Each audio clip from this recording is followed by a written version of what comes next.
Wade and I are going to be reviewing some different scenes from movies to go over the differences between the actual events, the books, what really happened, how Hollywood tweaked some of the scenes. The problem is that YouTube had a real issue with the copyright on some of these scenes, so we've had to trim them down. The full video will be on Patreon. If not, it's still a really good video, so check it out. FBI! Relax. You're late, all right? My name's Alan, Barry Allen, United States Secret Service. Your boy just tried to jump out the window. My partner has him in custody. I don't know what you're talking about. What, you think the FBI are the only ones on this guy? I mean, come on. Come on, he's dabbling in government checks here. I've been following a paper trail on this guy for months now. Hey, look, just do me a favor. Take a look outside. Look out the window. My partner's walking him to the car as we speak. Look. This scene here, at the end of the book, they have a scene where he's in the motel room and they pull up outside the motel room and he sees the cops and he can tell they're looking for the room. And what he does is he climbs out the back window. Well, when he climbs out the back window, there's an alleyway and he's walking down the alleyway and it's dark and he sees there's two cops and they're like, "Hey, you," and they pull their guns out and they're yelling at him. He's like, hey. And he says, like, "Hey, I'm FBI. Calm down. I'm FBI." He said, I'm guarding the back of the room. Has he come through here? And he pulls out his wallet and he flashes it at him. But it's dark. Mm-hmm. And he's like, "Has he come through here?" And they're like, "No, he hasn't come through here." And he's like, "Okay, well, look, make sure that you watch this. That's his windows right around this corner." And they're like, "All right, we know that," and whatever. And he just keeps. He's like, "And I never stopped walking." He said, "I walk right back by him as I'm talking to him, just keep on walking." Of course, he's dressed in a suit and tie. And the other scene I could see that they kind of conflate this with these multiple scenes is a scene where he's got checks, right? Mm-hmm. He has these checks, and they're just blank. They're blank checks, or they're filled out and signed or whatever, but he's got a bunch of them in his pocket. He said like 5 of them or something. And he's going around cashing them to banks. But he said, there's just paper. Like, it doesn't mean anything. So I've got 4 or 5 in my pocket, whatever. He happens to go to some kind of a beach restaurant or something, and he's sitting there, and he sees a guy in a sports car come out, and he's like, "Hey, man," he's like, "I got one just like that." And he said, I showed him a picture of the car, and the guy's like, "Oh, wow." And they start talking about the car, and for some reason or another, the guy says, "Can we swap information?" And he goes, "Sure." So he takes a pencil and he writes his information on the back of the card, or one of the checks. And he's just going to tear the check off. He said, but the guy ends up going somewhere and says, "I'll be back in a minute." He goes, and he's waiting and waiting. The guy never shows up, so he gets up and leaves. So he's got his name and address on the back of a check. He then forgets about it, and a couple days later, he goes by a bank and he cashes that check, not thinking about it. Goes in, cashes the check. They give him the cash. They give him like $1,000. He leaves, and then he's like laying in bed that night or something, and suddenly goes, "Oh my God!" Like you know what I'm saying? Like, "Oh my God, my name's on the back of this check." Or it was the other guy had given him his information and it was on the back of the check. Somebody's name was, but he knew if they find this guy, whatever, I'm done. So he gave him the real name. Gave him like his real name, or the guy gave, yeah. So anyway, what he does is he calls the bank and he says, "Hey, I'm so-and-so from the FBI. We believe that somebody went through your bank the other day and cashed a check." And he says he uses the name that's like, "Oh, yeah. No, we already called the FBI. They're sending somebody down here right now." And he goes, "Oh, okay, I'm just making sure. Okay, thanks. We're calling lots of banks. I must have double called it. Yeah, no problem." Hangs up the phone, jumps in his car, races to the bank, which wasn't far away. He just walks in knowing that another FBI agent is coming. Walks in the bank and says, "Hi, I'm here to pick up a check that you guys have." And, and the woman's like, "Oh, yeah. Yeah, we've been waiting for you." And he knows a real FBI agent's going to come in at any time. So she goes, "Yeah, we have the check right here." He said, "Great, I need to take that." She goes, "Well, we need to make a copy of it." He goes, "Oh, okay." And he's looking, he says, "Yeah, let's go make a copy." They walk in there, and he says, "Here, he puts the puts the copy down, closes it, and says, "I'll help make a copy." They make a copy, and he makes sure that they don't make a copy of the back of it. And he takes the check and he walks out, and he's like, "I'm sure that the real FBI agent walked in 5 minutes later or something and probably asked for, 'Hey, I'm here to get the check.'" And they're like, "Oh, one of your guys was just here." So, but this specific scene never happened. So, there's a bunch of little scenes that you can see well, maybe this was it when he pulls the wallet out. Maybe this is it because he's in the hotel room. Maybe this is it because he's pretending to be an agent and he passes. Listen, I did an interview with this guy. He read a book from an author that researched Frank Abagnale's book. And I mean, he's it's 80% just 80-90% just completely fabricated. The scenes, he's there are scenes when he talks about being in jail in France. He's he wasn't in jail in France. He was actually locked up in prison in the United States. Another time when he says he was doing this, he was actually had been arrested and was in a county jail over here. It's just nonstop. And this guy has been chasing Frank Abagnale around for years. He'll find out Frank Abagnale is going to be a speaker at some conference, and he'll go there. Same thing with Brett Johnson. Abagnale cancels any place where Brett Johnson's going to be because Brett Johnson wants to confront him, right? Yeah. Brett Johnson loves to confront I a can motherfucker. see that. I can see Brett. Hey, Yeah. excuse me. Yeah. I have a question. Yeah. So he that's what, and then that guy, this guy, the guy that wrote the book, read the book and did a whole podcast. Another guy did a whole podcast on it. So I interviewed him, and he goes, "Listen, we spent an hour just going through it's so overwhelmingly disappointing." But this is the same thing. They read this story. They want to try and take as many pieces as they can. They have to create a scene. This is a scene they came up with. But this didn't happen. Tell you the one that always got me in the theater. In the theater, I was like, that doesn't make sense. I was in my probably 20s when I saw the movie Catch Me If You Can. I don't know when it came This out. is live version of 1990, Goodfellas. 2000, maybe. 1999 or 2000, I want to say. Hold on. So you're watching this like I watch Goodfellas. Right. Hold on, I know, Yeah. right? When did the movie Catch Me If You Can come out? 2002. Okay. So 2002, oh wow, 2002, I would have been, I was 30. I was about 32, 30, I was 32. So I'm 32. What did I just say, my 20s? Yeah. I was way off. Cut that out, made me look better. No, so I was in my 20s. So I was in my early 30s when I watched this, and I remember watching it and seeing. Remember the scene? Here, let's show that scene. Can we show that scene? Yeah. Oh, sorry. Okay, so here, let's set it here. So he just told us. This is the scene. He just told him that his father died.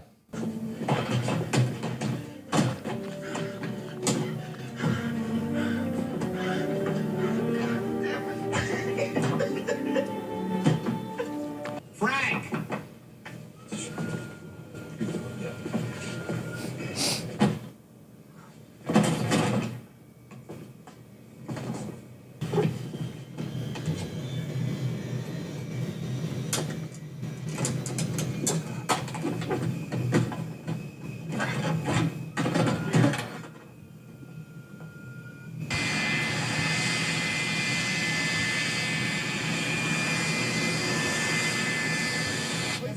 He crawled So- through the shitter. He crawls next to the shitter. Okay. So he crawls next to the shitter, climbs down to where the baggage is underneath the plane, gets into the wheel assembly, and then when they land, he goes. Now out. here's the problem. All of that is part of the fuselages. It's all airtight, right? Right. You can. It's impossible to get into the wheel assembly. Yeah. Think about it. It wouldn't be airtight. How are you going to pressurize? You can't pressurize the cabin if you could get into that. Yeah. There's no way. Even if you had a complete tool set, how are you going to undo all of that or get into it? It's not possible. It's all a part of the vacuum of the seal. So even when I was watching that in the movie theaters, I was thinking, and this was back when people went to the movies. I remember sitting there thinking, how's that possible? Like, I don't understand. Like, it doesn't make sense. Like, so I'm watching it. Well, when I did that interview with the guy who does the podcast, and I I always thought this. He's like, impossible. He goes, I've spoken with airplane mechanics. Yeah, flight I've spoken like engineer. Exactly. He's like, he's spoken. He said, not even. He said, maybe if he had a welding kit and he could weld it, and what I'm saying, like weld. You had plenty of time to weld the whole thing out and cut through it with a welder or something. But yeah, it's just not possible. There were so many things that now that when I watch this, I'm just like. But I did love the book, though. One of the things he did do was he would, the scene where they have him Frank Abagnale goes to universities and he interviews young co-eds, co-eds. So it's female, just female, or male co-eds? Well, co-ed is male and female. Is it? Okay, so female co-eds. I think. He interviews them saying he works and he did walk around he did have a Pan Am uniform. He did go into different airports and cash checks. Like all of that's true. That's why I say part of it's true. Mm-hmm. He was a big, paper hanger. And so one of the things he would do is he would go to universities and he would interview these women for positions to work for, Pan Am. So he's interviewing them and one of the things he did at one point was, and this is in the book, he actually gets a group of them together. So this is in the book and the movie. He gets like 12 girls and goes to Europe. He flies them all to Europe and pays for the flights and everything. He flies them there and goes around to different countries and major cities, dresses them up in the uniforms and everything, and hires local photographers to take photographs of them for this Pan Am, marketing that they're all going to be a part of, right? So these girls are thrilled, and they're being paid. And what he did was he had the checks from Pan Am, and he would say, so here's your weekly check for Pan Am. So you have to cash this, and you give me back 30% of it for expenses. That's how we do it. These are girls in college. They have no clue. They're like, okay. So they go into a bank in their name using their IDs, and they would cash these checks for $1,500, and they'd give him $500. And there's like 12 of them, and every week they're getting paid. He's just making the checks. And then he never pays. He tells all of the photographers to bill Pan Am, and he gives them he does this for like, in the book, he does it for like 2 months or something outrageous. Like it's been like a whole summer traveling. And of course, he's just, he's making $6,000 plus. And I think he had some other thing where he was constantly having them cash checks in their name for different expenses other than what they're kicking him back. They have no clue. So he's making bank on this vacation with 12 women. Well, in this, they have him. He grabs these women and he goes. He never really explains in the movie what he's doing. What he's doing with it. Now they said the guy. What was his name? Javier Leva. Javier, yeah. So Javier said that scene was conflated because there's another. Or in real life, what he did was, in real life, he worked at one point. He went and worked at like a daycare. And he takes all of the staff at the daycare to Puerto Rico for the weekend and pays for everything. And then they said, like, after like 2 days or 3 days, it was supposed to be for like 4 or 5 days. After a few days, he suddenly says, we got to go. We immediately. And he buys them all tickets to come back, and he gets on a plane. They all fly back. And then he steals the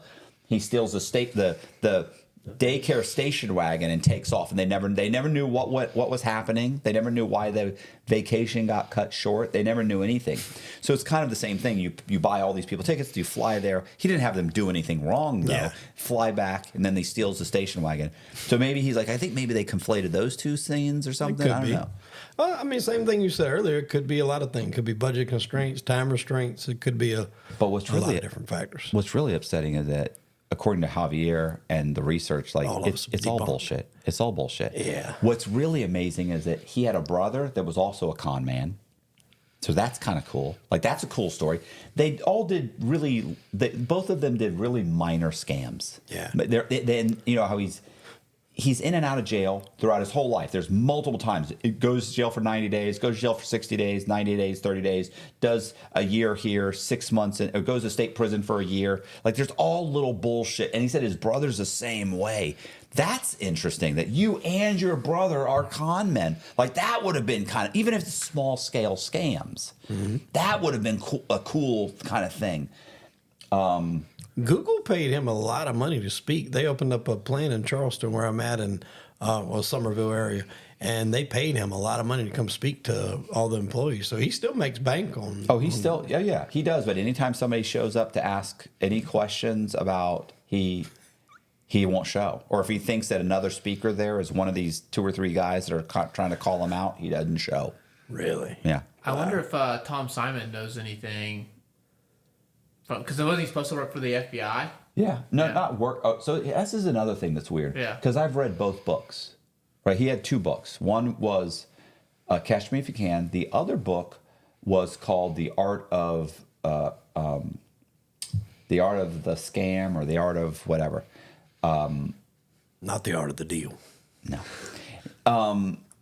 In that, and in the second book, he explains that what really happened was, you know, in the movie, he gets out, the FBI comes to him and says, hey, come work, I'll get you out of jail, you come work for us, right?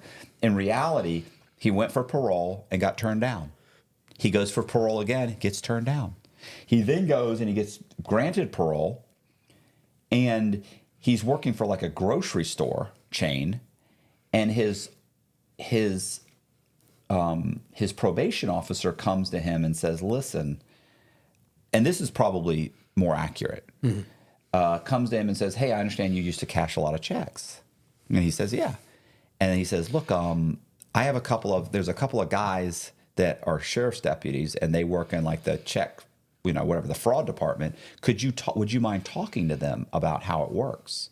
And he's like, and some of the different things you did. Now, of course, he makes it seem like the guy's telling him, like, you cut millions of dollars in checks. Like, that's obviously not true. But at least talk to him. So he goes and has a conversation with them. And they're super interested in some of the things that he had done. And one of the things he supposedly pioneered was something called the float, where he changes the bank route, or the bank routing number. So every Federal Reserve has a different bank in a different district.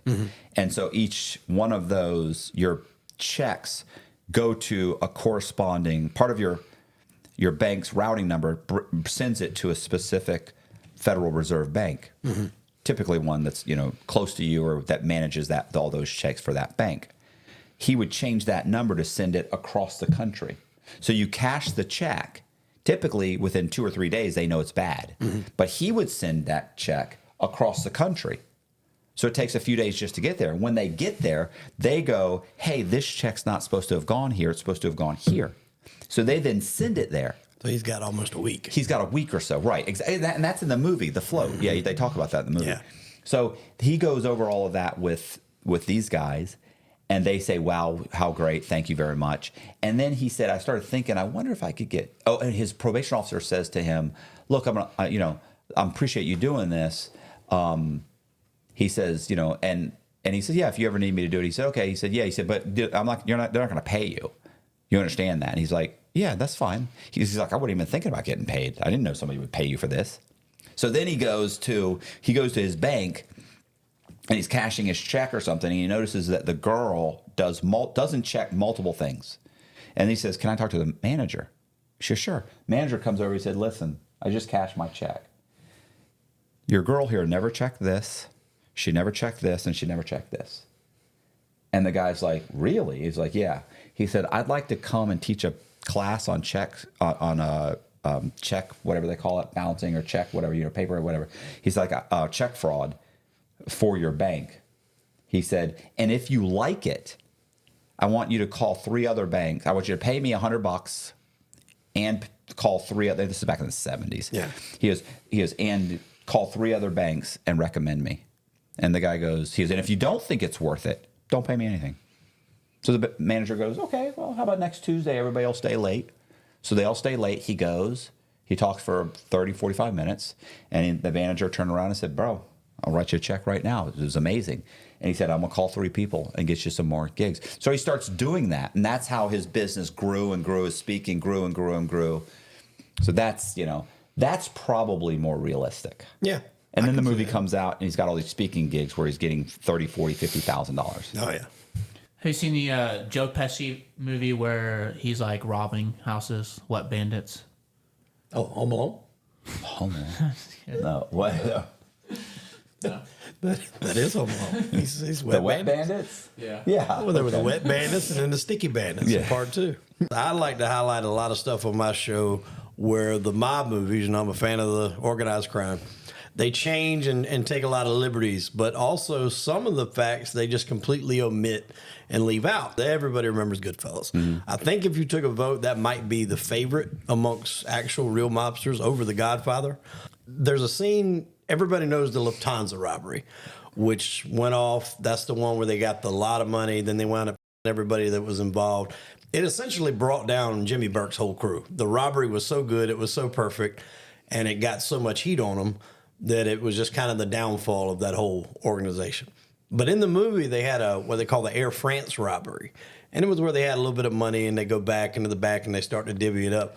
But the interesting part about it is how they were able to pull that off. Right. And the backstory of how they were able to do it. That part never made the film. It's in the book if anybody's read the book. But you want to check it out? Yeah. Let's watch that.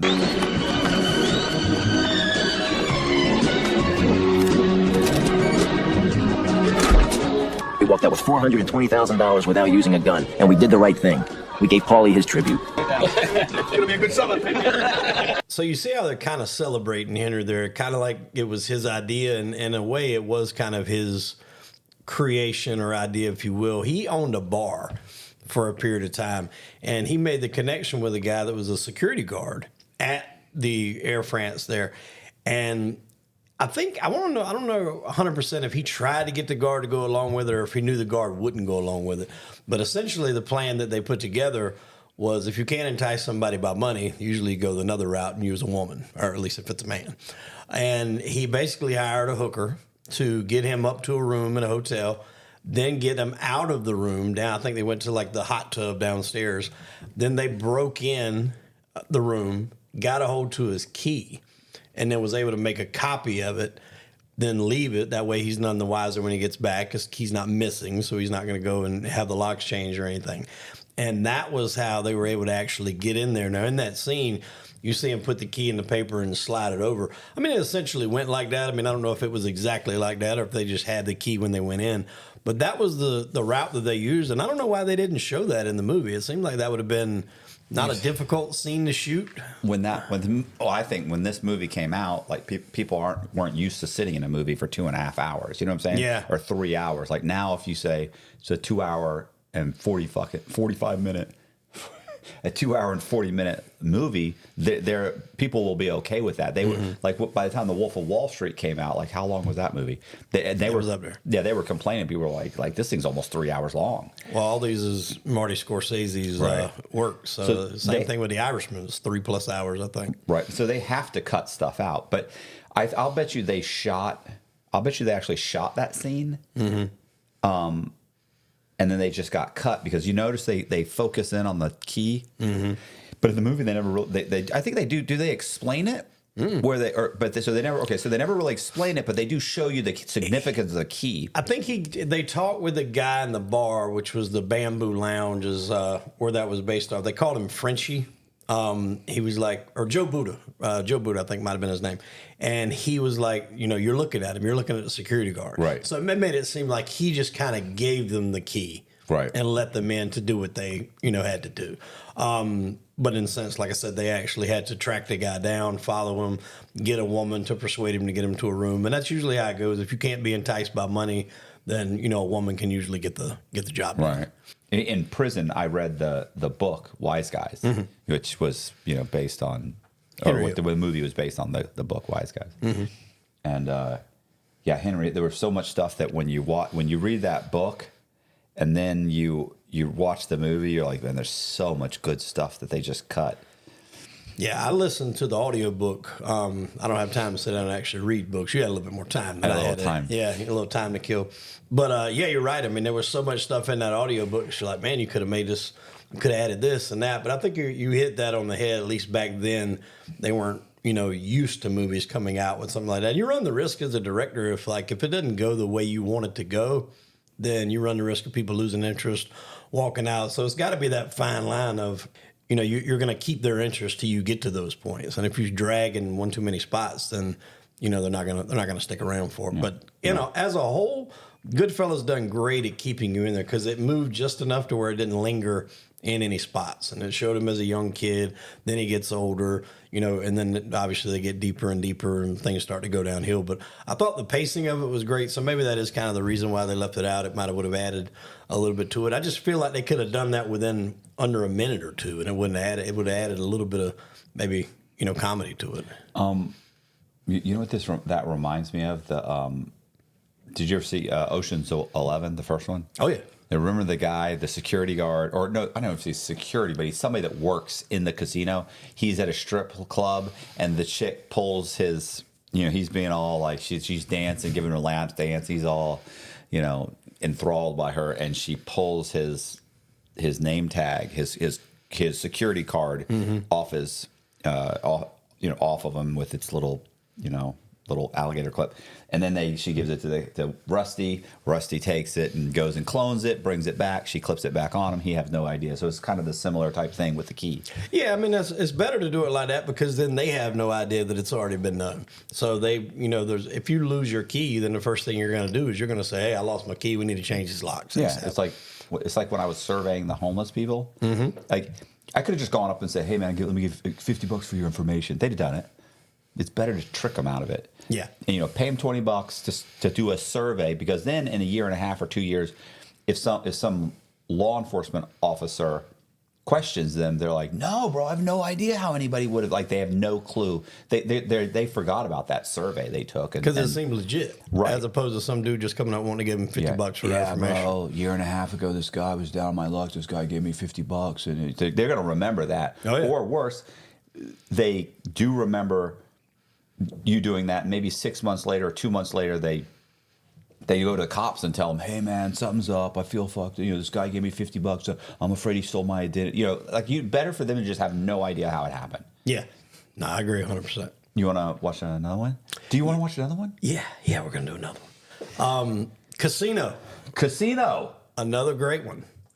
My personal opinion, outside of maybe Gotti, Casino held more to the truth than a lot of them did. And the only thing that was kind of different, which the beating and the happened, was the most famous scene that everybody probably remembers from that, is when Joe Pesci and his brother got towards the end of the film.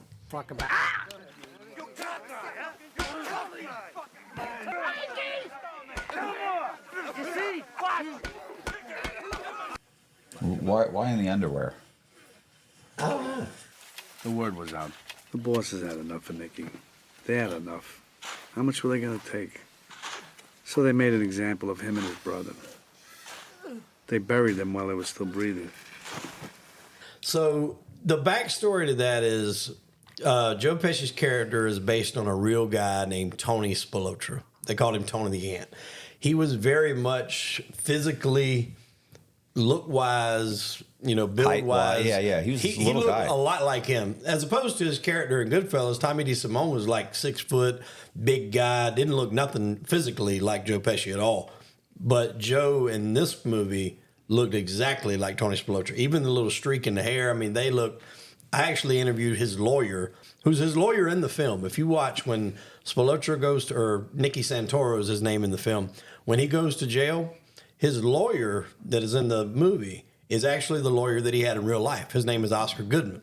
He went on to become mayor of Las Vegas for, I think, 3 terms, which was the max. And now I think his wife is the mayor. So that was an interesting interview. But he played it, and he said, when I was on set, he's like, it was a Scorsese picture. Everything was great, top notch wardrobe. And he said, when I seen Joe playing Tony, he's like, I could have sworn it was him back from the dead. Like he was so on. He said, I'm sure he's dead, but God, that looks just like him. So when they sent these guys out from Chicago, they were essentially sent out there to be muscle for Robert De Niro's character. In the movie, it's Lefty Rosenthal. In real life, it was Frank Rosenthal. I think it was how, Frank Rosenthal. They were sent out there to basically be his muscle and his backing. But obviously, they started doing things on their own, jewelry store robberies. He had a whole crew, the Hole in the Wall gang, where they was breaking into different businesses, stealing jewelry, whatever else. And you're not supposed to be doing that. They're sent out there to protect the skim on these casinos, which is the cash cow. So anything you're doing outside of that that's bringing heat is not good for business. And of course, in the movie, he's got a famous line. He's like, well, f them, they can't see that far.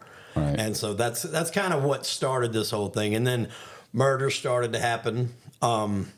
I did not ever get a chance to interview him. I didn't start my podcast until much later, but there was a guy named Frank Collada. Do you know who he is? Mm-mm. He was doing a lot of interviews. He was part of Joe Pesci's Hole in the Wall gang. Well, they all got busted. This is a B&E, and he gets word that Tony gives the message, or gets the message, well, you know what you got to do? We take out our own dirty laundry, meaning that he's probably going to get taken out by Tony. So at that point, he starts cooperating. Well, the bosses back in Chicago know this. Is there like a rule book or something where they got, what do you do? I paint houses. I do my own carpentry work. Like, is there like there's got to be like a rule book because if you said, oh, what do you, I paint houses. I'd be like, oh, he paints houses. I got a house. I might need you. Like, different we take kind of paint. We take out have a red wall. Our own dirty laundry. I know. I've got, who else would do my dirty laundry? You know what I'm saying? Like, I think everybody has their own vernacular. Okay. Because, that was the Paint Houses was the book thought maybe from it was Frank Sheeran. In the books. Yeah. They say it's the books are closed. The books are closed. That's one of the things that they like you can't be a made man. Why? Because they're not putting anybody else in the books. The books are closed. Maybe I thought maybe there was like an appendage in the books that have like, definitions of, murder. Murder is this. And if murder is I paint houses. And if you also get rid of the bodies, then it's I also do my own carpentry work. You know what I'm saying? Like there's a whole thing. Mm-hmm. I wonder if there could be you could write up a whole. That could be a whole thing. It could. And I don't. Is that what they mean really when they say they paint houses? Yeah. So like essentially, if you was to come up somebody and get them in the back of the head, especially in the movies, what happens? Boom, all over the wall. Yeah. So that's the term. I paint houses. What are some other terms? I know the laundry one. That makes. So laundry would make sense. One. I mean, I've heard the paint houses was the more popular one because obviously it was in The Irishman, and I think that was the name of the book that Frank Sheeran wrote. It was called "I Heard You Paint Houses." All right. I mean, the carpentry one. The carpentry one is getting rid of the body. Right. I do my own carpentry. Then what's the laundry? I thought the laundry was. No, that's laundry could just be taking them out. Yeah. Our own people. We take care of our own problems, kind of thing. Okay, I get it. Yeah, and then I mean, a lot of them could say, we need to make him a memory. I mean, there's all kind of different things that they would say in case they were picked up on wiretap, where you're not saying directly, Matt, go shoot Colby in the head. I mean, you got to kind of be a little coy about it. But it didn't really matter because, like I said, when they got busted for that robbery, Frank started talking. That got back to the bosses, and they kind of figured it was going to be a matter of time. Now, make no mistake, they went a long period of time, and they made a lot of money down there. A lot of that is accurate. Tony did get banned from the casinos, and I keep calling him Tony because that's his real name. In the movie, it was Nicky. He did sleep with Rosenthal's wife, which was a big no-no. Her name was Jerry in the movie. I can't remember what her name is in the movie right off the top of my head. But Sharon Stone. Yeah, Sharon Stone's played. She played great. She played that role to a T. And he did wind up sleeping with her, so that part is accurate. That got back to the... And it's crazy because these guys don't mind getting somebody or clipped or however you want to word it. But they still have some of those old school values is they don't like nobody messing around with other people's wives. So some of those things are going to stay intact. And from what I understand, that's still a thing to this day. Whether it's followed, I don't know. But that was a big no-no. And even some of the people that were going back and talking to the bosses, because they were out in Vegas, they were flying back to Chicago, they were taking them the money. And they were asked, like, he wouldn't be messing with they called him the Jew in the movie. He's like, the little guy, he wouldn't be messing with the Jew's wife, would he? Because if he is, it's a problem. Right. And, it was. And all those things, it was kind of like a culmination of things that just build up and build up and build up. And then after Frank, was talking, they knew it was kind of a matter of time before it was going to get to them. The skim got busted. After the skim got busted, I think the higher ups, one meaning Joe. How did that happen? There was a guy that was on wiretap in Kansas City. Okay. Basically, just gave up and sunk the whole damn operation. He had books with everybody's names, and it just kind of the dominoes started to fall at that point. Is this the guy that owned like a? He's talking. Yeah. Yeah, he's just talking. What was it? He's complaining to his mom, I think, in the movie. Yeah, in the movie. It's a pizza shop or something, or a butcher shop, and he's just bitching and moaning. And they pick it, and they had wired the butcher shop. Yeah. And one of the guys in real life, the guy's name was Joey Aopa. He was one of the guys behind it.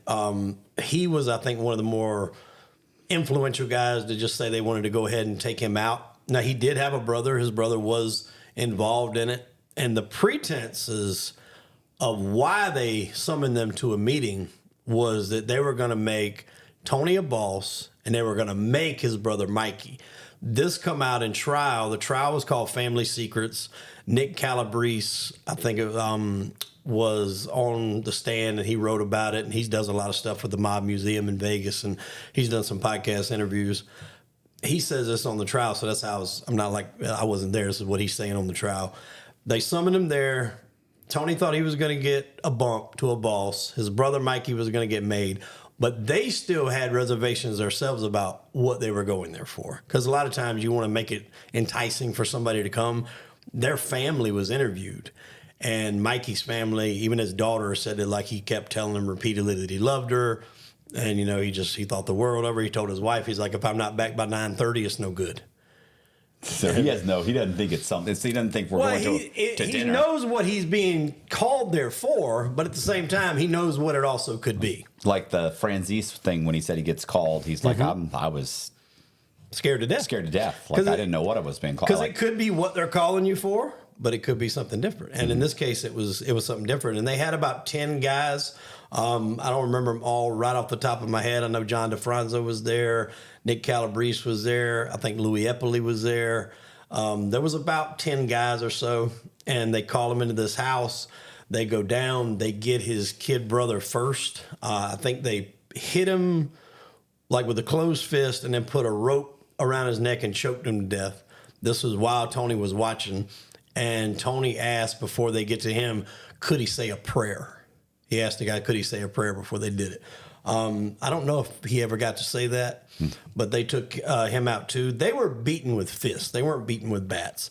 They said that the medical report come back and that basically the blood had kind of filled up their lungs from the beatings. It was all blunt force trauma, but there was no evidence that they were beaten with bats. So they were actually... I thought they were choked. I thought you said the first guy just got choked. Yeah, well, I don't know if that... I know he was choking them down. I think they choked him to get him down, incapacitated, and then just finished him off with fists. Because they had a lot of guys there. And Tony was a tough guy. To be a little guy, he was a tough fellow. So they had enough guys there to make sure that things got, handled. They done the beatings there. They were dead. They put them in the trunk of the car. They drove them to the cornfield in Indiana. And they were buried in a very shallow grave. I think, me personally, they kind of wanted them to be found. Maybe not, tomorrow, but in a month from now, somebody run across them. If for nothing else, to send a message, because this is what happens when you do what these guys did. So I don't think it was a situation where like Hoffa, where they never wanted them to be found. I think they wanted them to be found to try to send a message. So not too far off. If anything, Scorsese probably made it a little bit more brutal, right? In the film. I mean, that's a hard scene to watch. Mm-hmm.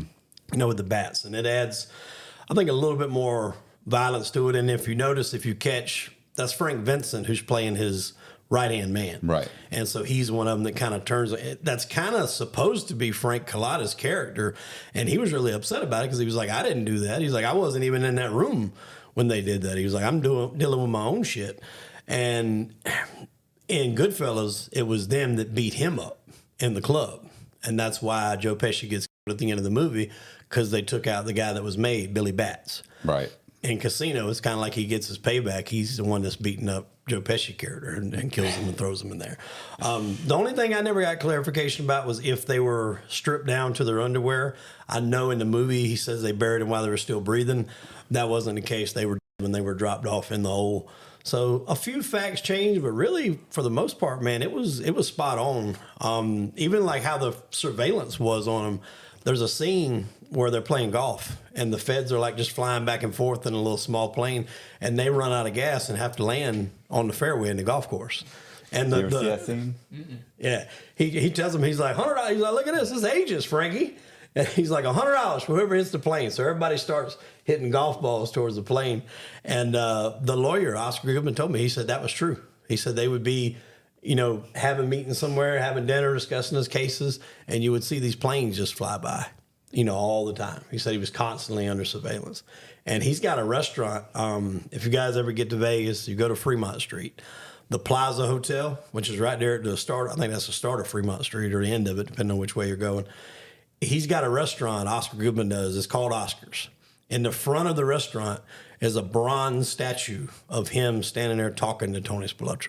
But I thought that was pretty neat because I actually stayed there when I went to Vegas last year, and I ate at his restaurant and I seen that statue. But he represented a lot of mob guys. He represented the real Frank Rosenthal. I think he did represent Jerry. He represented a guy named Jimmy Chagra, who was accused of hiring Woody Harrelson's dad to kill a federal judge. Oh, yeah. I don't know if you ever heard about that story. That's a whole other can of worms. That Woody Harrelson's dad was a hitman for the mob. Yeah, is he still in jail? Isn't he in prison? He's dead. He dead died now. in prison? Yeah, he died in prison. Oh, okay. He was put in jail for that murder. Poor Woody Harrelson. Yeah.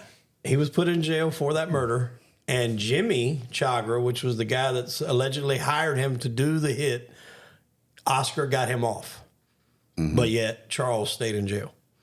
So the guy that allegedly hired you to do it gets off. He gets acquitted. So it's now he's innocent. Yeah. Then who hired me to be in prison? Exactly. Or And hired me to somebody? That's what Woody, he doesn't talk about it much. Right. And there's not a lot of stuff on it. There's a good podcast called Son of a Hitman that kind of details a lot of Charles Harrelson. It's real good to check out. But he done a Diane Sawyer interview, and she asked him about his father, being connected to being a hitman. And he's like, look, he said, my father's no saint. He said, but the crime that he's in jail for, he did not commit. And he's like, especially the guy that supposedly hired my father was acquitted. So, like, how is this supposed to happen? And he was trying to push to get his father a retrial. He was talking with a judge about trying to get it, pushed through. Somebody, I guess, took a picture of them playing basketball together, and it got leaked. So the judge accused himself from anything to having to do, so he wasn't trying to show favoritism or anything like that. And that just completely set the bar back, so nothing ever happened, and his dad wound up dying in prison. I don't know if he was at one of the Supermax prisons or not, but he was also even linked to being one of the JFK shooters. One of the, you heard him talk about the 3 tramps on the boxcars, allegedly, or the 3 homeless guys. He was allegedly one of the homeless guys. Huh. So, yeah, it goes deep. And Oscar had ties to all them guys. How long ago did you interview? About 2 years ago. And sadly, I didn't know about that case when I interviewed him, so I didn't get to talk to him about it. I knew about Charles Harrelson's being the shooter to the judge, but I didn't know that he was Jimmy Chagra's lawyer until much later. I actually interviewed Jimmy's son. I need to drop that because I've had it for a little bit. But he was just talking about how tight him and Oscar was. I mean, Oscar was one of these guys, and he even says in the interview, he was like, I didn't really know much about the mafia. I don't even know if there is one, but if there is one, then they certainly got the money to pay for the best lawyer money could buy, and I was that lawyer.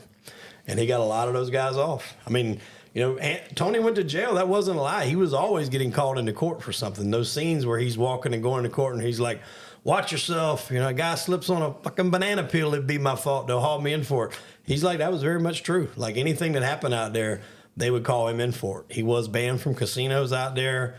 A lot of that movie was true to form of how it went down. Like I said, outside of the placement of where they did it and how they did it, which Scorsese went a little bit more further than the truth. It was probably one of the most accurate depictions of a mob movie ever. Well, they didn't want to have 2 different scenes. You got to have 2 different locations. Yeah. You got to set up multiple times. We got a hard enough time shooting a cornfield.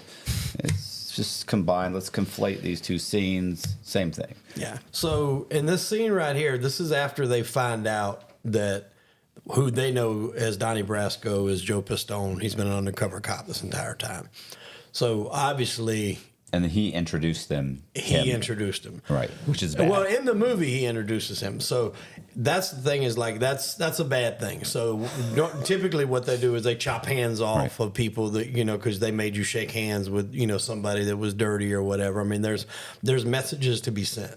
So he plays Lefty. I want to say his last name is Ruggiero. I don't know if that's his name in the movie, but in the movie there is a real guy, Lefty Two Guns they called him, and there's another guy, Sonny Black Napolitano, who's played by Michael Madison in the movie, and I think they do call him Sonny Black in the movie. So in this, it leads you to think, if we can play the scene now. Yeah. All right. All right. Yeah. It's amazing how many of these guys have the thought process that that's the call where they're never going to come back from, but they still go. Is that for me? No, there's a guy I gotta go see. If Donnie calls, tell him,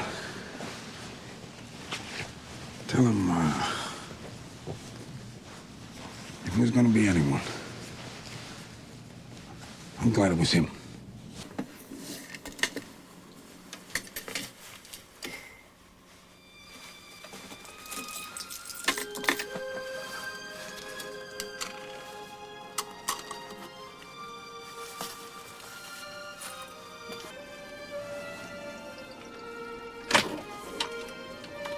So in real life, the real Lefty winds up going to prison. I think he got, I know he died in prison. I don't know if he got life, but he essentially served life because he died in prison. The real Sonny Black was summoned to a meeting for that because Sonny Black was the boss of that area, and he was, and later found. Again, they like to do messages when they do that. They like to. What was wrong with him? What? He had a head injury. Got hit by a few bullets. Actually, I don't remember. I'm sure he was shot. I don't remember the specifics of, you know, how he was, where he was found, but I do know that he was taken out. And in the movie, I don't know. There's really no reason to flip flop that, I guess, unless you just already feel sorry for Al Pacino's character. Yeah, maybe it's a sad.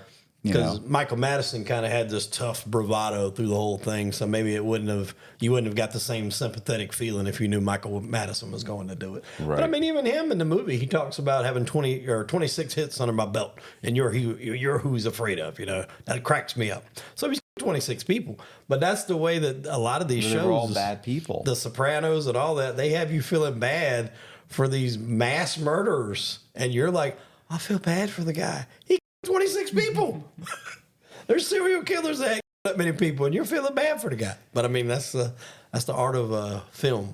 See, I mean, not a huge one on that one, but it's just like you said. I think it's kind of weird. Maybe it is the sympathetic factor. You felt for Al Pacino through the whole thing, but they did flip flop the facts in that one. Sonny Black was taken out for bringing him around, because if you bring somebody around, it's one thing for a guy to turn on him and inform, but you brought an undercover cop into him. Was very close to being made. Like, I've never had a chance to interview the real, Joe Pistone, but I would love to, because I'm curious to see just how close he was to becoming made. Because in the movie, they want him to take out the son. Have you seen the movie? Yeah, at the very end, they want him to, and he's kind of behind him with the gun. Like, if he doesn't do it, he's going to kill him or something. Well, I mean, I don't know if he's going to kill him. He was wanting Donnie to go on it with him, and he's like, all right, you go on with me. This will open up the books for you. So that's the son of one of the bosses that they, in that scene where they go down to the basement and they're all waiting, and when they flip on the lights, they just start taking them all out.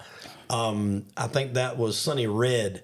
They in the basement. His son, Bruno. I need to see this movie again. Oh, it's good. It's great. No, I know. I've seen it like 5 times, but I haven't seen it in probably fucking 20 years. Yeah, his son's name was Bruno. He took off, and that was who they wanted him to kill. And he was alive for a while after that, though obviously that didn't, that hit never took place. But I'm curious, could he have ever gotten made? That would have been something serious, right? To make an undercover cop. Yeah, he was. Even they go into it in the movie where he was deep in. Like, he's not coming home at night. He's not. He's 100% years, and his wife's like, she's basically like like almost like a widower. Like she's And what at the end? I mean, like I think he got a medal. yeah. He could. What do you really get out of it? Yeah, and they give him a check for a $5,000? 500 grand, $5,000 or something. Yeah. Yeah, $5,000. I mean, and so allegedly there was a contract on his life for a long time. I mean, I think now it's probably dissipated, but I mean, you're giving up all that, and I don't care who you are. I think if you immerse yourself with people, even if they do bad shit, you're gonna tend to gravitate towards them. You know them, you know their family. In the movie, he goes to his house umpteen different times. He goes to the hospital when his son overdoses. So you're gonna catch feelings and care about some of these people. So at the end of the day, when it's time to pull that plug, that's going to be a very hard decision. You see it throughout movies, throughout history. Point Break. At the end of the day, he couldn't really bring Patrick Swayze in. That same storyline kind of lends itself to the first Fast and the Furious. Brian and Dom. These are fiction movies. But I'm saying that's real life, though. Yeah. I think anyway. No, how many you go times undercover that deep, you're gonna get attached to the people. I mean, I've interviewed a couple of detectives where they were like, you kind of like the guy, you kind of. Although, what was his name? What was the sheriff's name? I forget the sheriff. Kyle Rittenhouse. Overmeyer. Yeah. He's funny when he's that's my guy. He's like when he walks in, they've got all of his buddies locked up, and he walks in. They're like, "Bob, they got you," and he's like, "Not really." Yeah.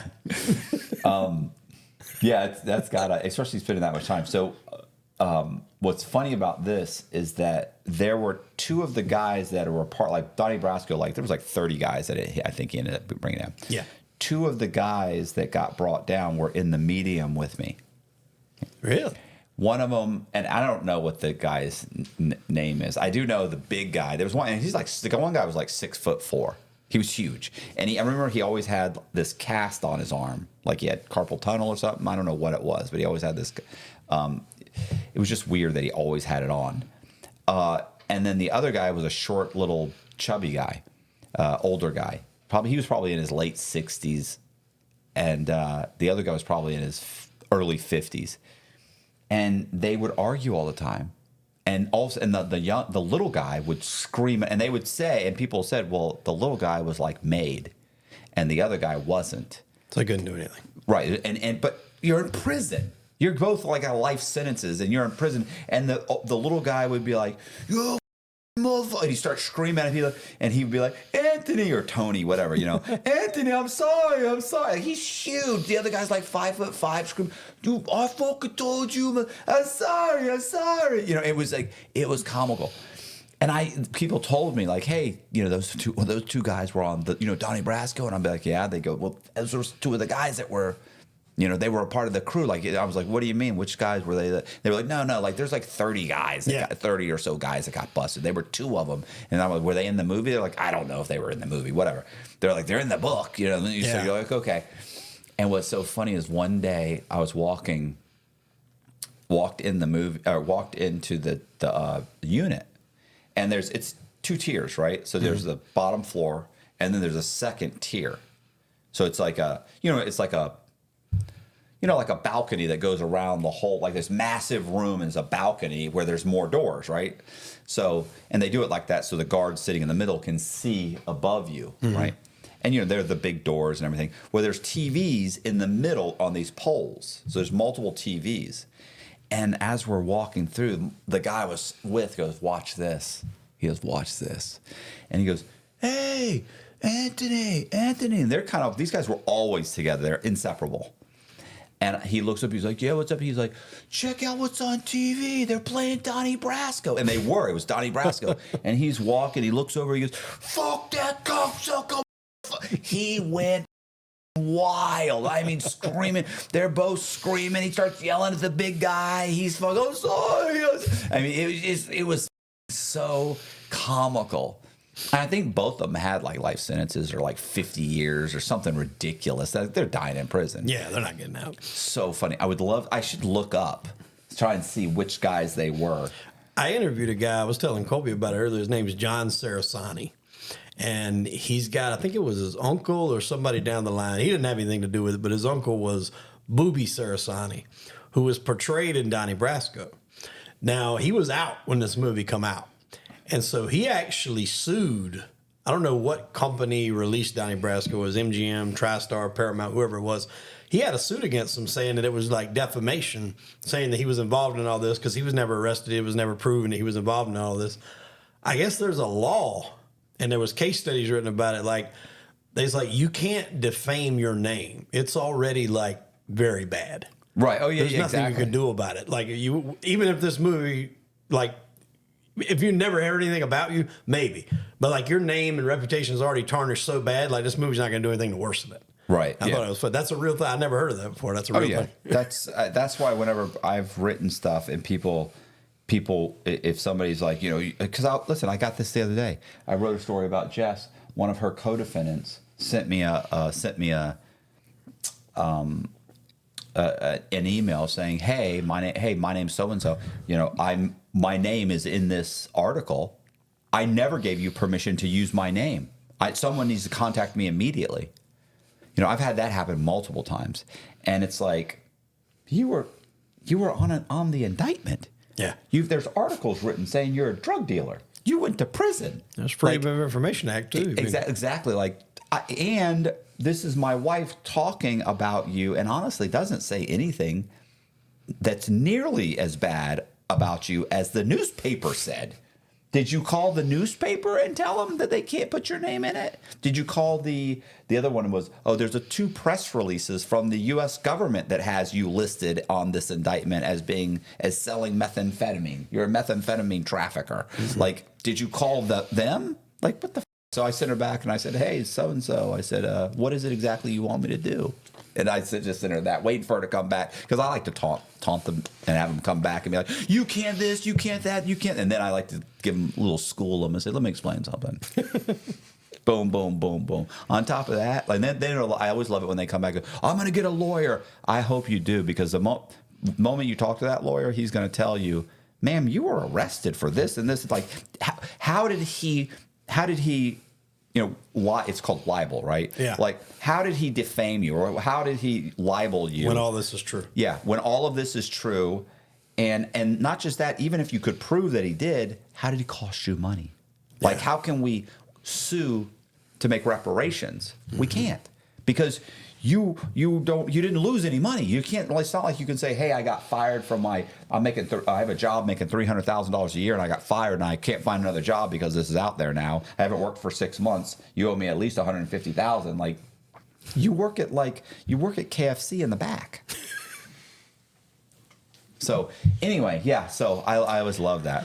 Yeah. I need to find I really should go through all the pictures and try and find these guys, but the pictures are so shitty. Yeah. Of all the people involved in this. And the last one that I wanted to talk about, there's really no direct scene that we can go to point out, like, all right, this is fabricated, except you can just say the whole damn series. But the thing about it is the series is actually very good. I don't think you said you hadn't seen it, but it's The Godfather of Harlem. Right. It's Forrest Whitaker playing Bumpy Johnson, Forrest is a great actor. And Vincent D'Onofrio, who that is? No. He was but I know who Forrest Whitaker is. In Full Metal Jacket, the one that flipped the hell out. He's been in everything. Yeah. He's been in everything.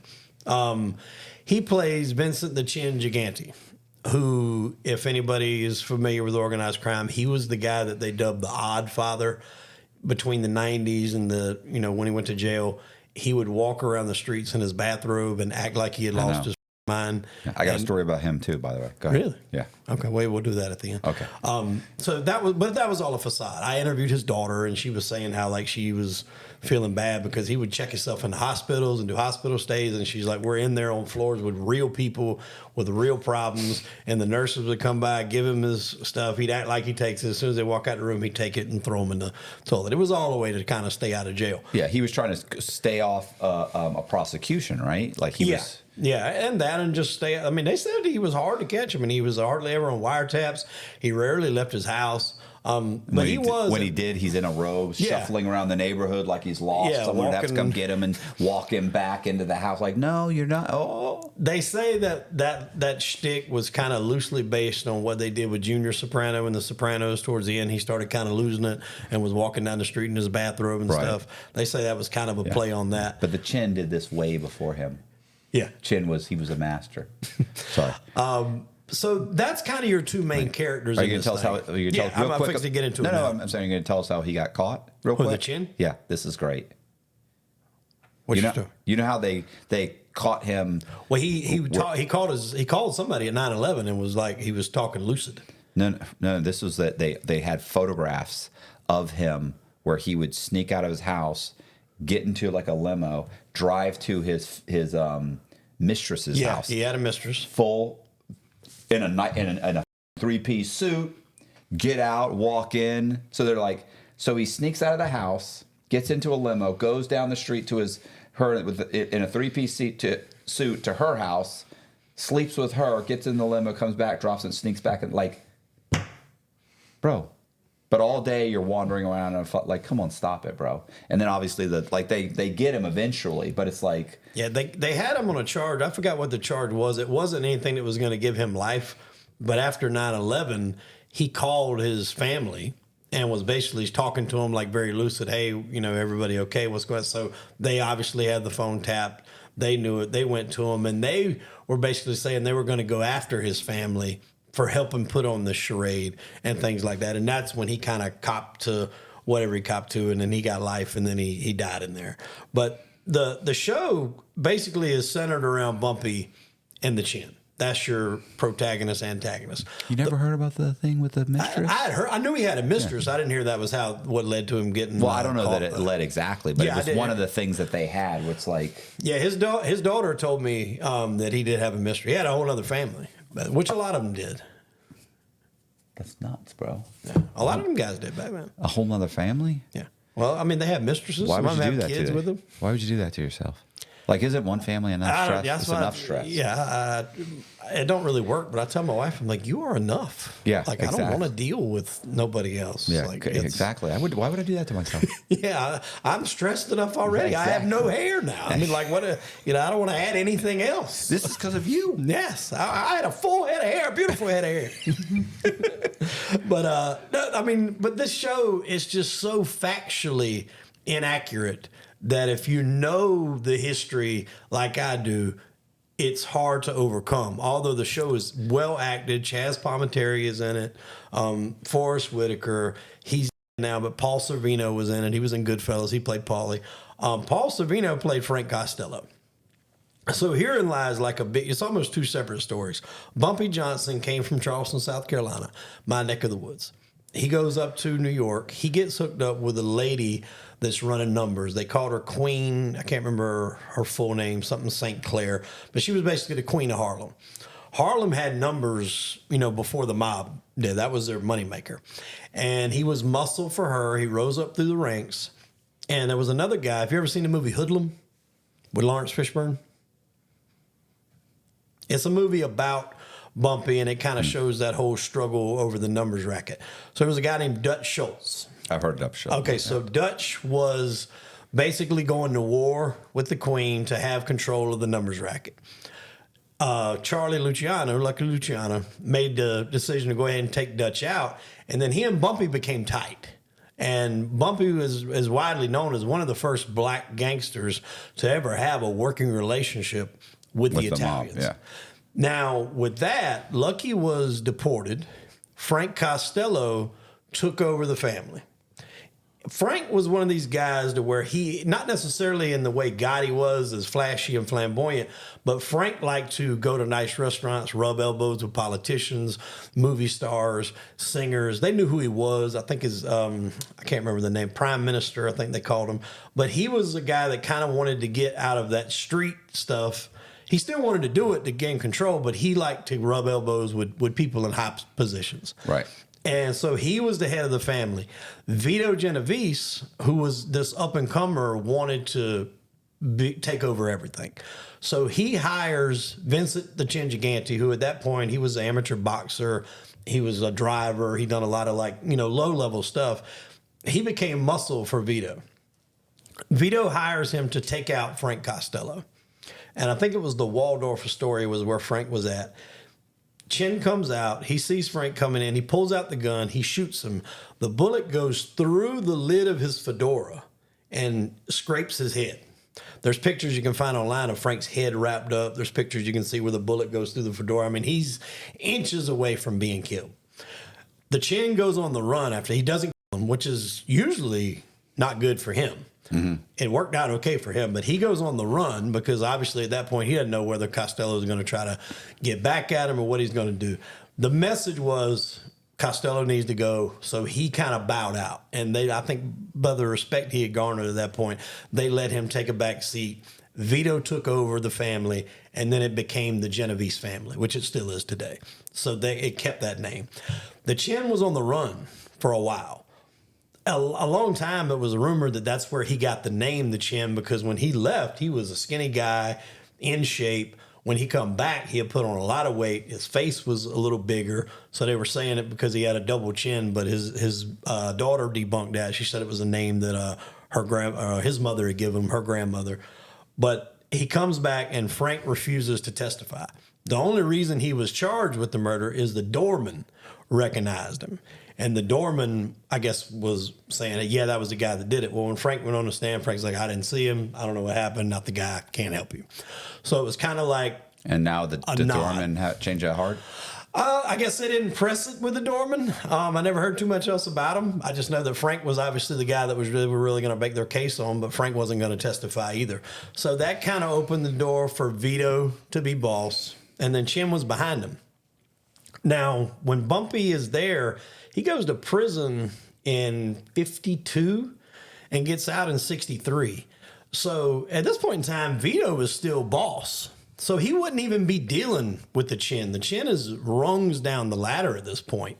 So, and you got the Chin and Costello having meetings and talking. That ain't going to happen after you're trying to shoot him in the head. So the whole thing is really factually inaccurate. I don't think the Chin actually took over until the late 80s. There was a couple people in between Vito and him before he completely took the reins. So, I mean, I think that's just what we have to deal with when we look at this stuff. It's not going to be factual. It's not going to be historically accurate. And it rubs a lot of people the wrong way. I'm going to see a guy named Chris Colombo next week.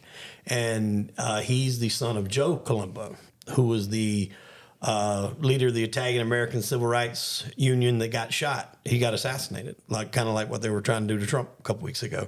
But except he went into a coma, I think, for 5 years. I know it was a number of years. And then ultimately, he did wind up passing away. But I'm friends with his son, and his son was he was just despised the offer of how it portrayed his father, because his father was very influential in getting The Godfather made. He let them film. The word mafia is not in The Godfather, largely due to Joe Colombo's input on the film. And when things like that get done, and he's related to him, so I can see where that's really going to be passionate to him. But it really rubs people the wrong way when they do this stuff historically and factually inaccurate. So when I watch that show, I know that the Bumpy and the Chin probably never had a conversation. Right. But yet the whole series is based around these two guys going at it. Wow. And then they have one of Chin's daughters who's in love with a black musician, and at least the one that I've spoken with, Rita, is openly, she's lesbian. So it's just, I don't know how far off you go. You don't think that the Chin and Costello ever had a conversation? I mean, take that, no, not a documented one. No, Costello was happy with sitting back. When there was the shooting, there was no exchange at all? Probably not. No. Duck, or, hey, stop it. Oh, no, he wanted to kill him. He definitely wanted to kill him. No sense of humor. Okay. Oh, okay. I thought you were being serious. No, I pull a gun out. It's like, hey, stop that! Put that away! You come here! Now see pow, here. Pow, pow! Yeah, no conversation. Stay still! Damn it! Get my hat. Usually, if you're given a job like that to take out an acting boss and you don't complete it, that's usually not very good for you. Yeah. And he was able to not only cut, and maybe that's why he didn't rise up faster. I don't know. I don't know if he had any repercussions for that. But he didn't get killed, and that was a big deal. Didn't hurt his appetite. Yeah, no. Well, he slimmed back down after that. Yeah. I think, and I definitely think he put on those pounds probably to change his appearance a little bit. Because if they ID a skinny in shape guy running out with a gun when he comes back and he's, well over 200 pounds, it's, going to add to the. That's not me. I've been like this for years. I don't know how many pictures are floating around out there. I don't know. Not a lot of pictures back then. There's not a lot of pictures of Chin at all. There are some you can find, but there's not nowhere near as many of him as there are some of the other guys. And see, when Vito took over, because they took out Albert Anastasia, they put him in the barbershop. That's shown in the movie The Irishman. The guys in there getting a shave. They go in, they kill him. Carlo Gambino winds up taking over that family. It becomes the Gambino family. Genovese takes over Costello's family, who was ran by Luciano. That becomes the Genovese. And then Genovese wanted to have this meeting in Appalachian where all the bosses from all the families, all of them meet. And that's the one that got busted, where all these 60, 70, 80-year-old men are running through the damn woods with the cops chasing them, and just turned out to be a fiasco. And then Vito went to prison for heroin. The first known rat, people want to say Sammy was the first guy to flip. No. And it wasn't. There was a guy that was with Vito, his name was Joe Valachi. Didn't he go in front of Congress and all that? There's a picture of him. He broke down the whole hierarchy of the mob. And he tells him, he's like, I could get for telling you this. There's a movie. It's called The Valachi Papers. It's not very good, but it's out there. You can watch it. And he breaks down the whole hierarchy of the mob, how it's operated, because he thought someone was trying to kill him with orders from Vito. And it actually wasn't. But I think he killed the guy in prison. So after that, he's like, if I'm going to get taken out, then I'm going to do what I can, for me. And that seems to be the consensus of everybody on there. People want to pin Sammy as the first main guy, but he wasn't. There was other guys. Abe Kid Twist Relis was going to rat. They had him in a hotel room, and then seemingly somehow he flung himself out of the window down to the, a couple stories down and himself. And then Valachi was really the first one to actually get in front of Congress and do it. So that's probably the scene you're talking about. He's kind of a bigger guy, bigger blockhead style, and he's talking and breaking it all down. And that was Vito's guy. So, Vito, he wanted the power, but he wasn't really, in my opinion, the best orchestrated to do it. Chin, he done a good job, and he was widely considered at that point in time. After Gotti went to jail and all that, he was what they considered the boss of bosses, the top guy over everybody. So. What? Go ahead. You got something else to say? No, I was going to talk about that. I was going to mention the thing about the chin. Yeah, go ahead. Well, it's so when I was in the low security prison, this guy, older guy, probably in his late 60s, he came in, and he was actually in the cell directly across from me, and he was a former mob guy, right? But he'd been in prison for almost 6 years. So he'd been indicted, and he fought the case, and he eventually pleads guilty to whatever the case was, right? Let's say it was tax evasion or whatever, which was comical because he said when he got charged, they made him sell all of his stock portfolio, right? Because you have a fraud charge, and you can't be a owner of a public company at that time, while you're under indictment or under, obviously serving your sentence, whatever. So I sold everything. What's funny is when I sold everything, he said within about a year, the entire stock market crashed. He said, saved me $7 million. Wow. He said that was he said, so really did me a favor. He said, other than the sentence. So he had done 3 years. He said, literally just before he's about to get out, on the 3 years, he said, I get re-indicted. And they hit him with another. It was something like the first one may have been, I don't know, some kind of fraud or something, or some kind of scam that he was involved in. He pled for 3 years. The next one I think might have been tax evasion. So they hit him for tax evasion or something. I forget exactly how it went, but he was like, my lawyer fucking didn't get this included. And he was bitching about his lawyer. Anyway, he had shown up, and so I'm talking to him. He's an older guy, wants to talk to people. He's talking to me. He put money on different people's books. to buy commissary, and he had like a guy full time making food, so he'd have these little snacks, like he'd buy crackers and have a piece of cheese and have like a piece of bacon on top. They get it from the commissary. They'd steal it from the kitchen. Like he had guys making his bed. They live like kings, right? And so he's constantly, hey, Cox, come over here, try this. I'm like, no, I'm good. He's like, no, take one. And I'm like, yeah, all right, you tell me to take it, I'll take it. So he was funny, but at some point, he started talking to me all the time, right? And keep in mind, I'm a snitch in federal prison, talking to a guy who's going on 6 years, who never told on nobody, and what I'm saying, and would probably have had. Here's the problem: he's in his late 60s, like you almost felt like he wouldn't have had a problem. He was such a nice guy. Yeah. Now I never had any dealings with him. Yeah. So, I wonder if they feel that way about people that are snitches of stuff that they're not involved. Yeah, it's none of my business. Whatever. You didn't snitch on me. That kind of thing. White collar shit. Yeah. What was so funny about, he had asked me one time what I was in for, and I told him what I was in for. And I want to say, I don't know if I'd already gotten a reduction or not. My sentence reduced once or something. But, if somebody had asked me that in prison, so, you had 26 years. I'd say, I got 7 years knocked off it. And they, how'd you do that? Frank filed a 2255 for me, And then I'd tell them what happened. I was interviewed by Dateline. I was interviewed by American Greed, and I explained the whole thing. I would leave out the fact that I tried to tell on a bunch of people. And then I tell him that, and I said, Frank ended up getting me reduced. I said, they had said it. I had a letter. I had this. And he's like, holy shit, that's amazing.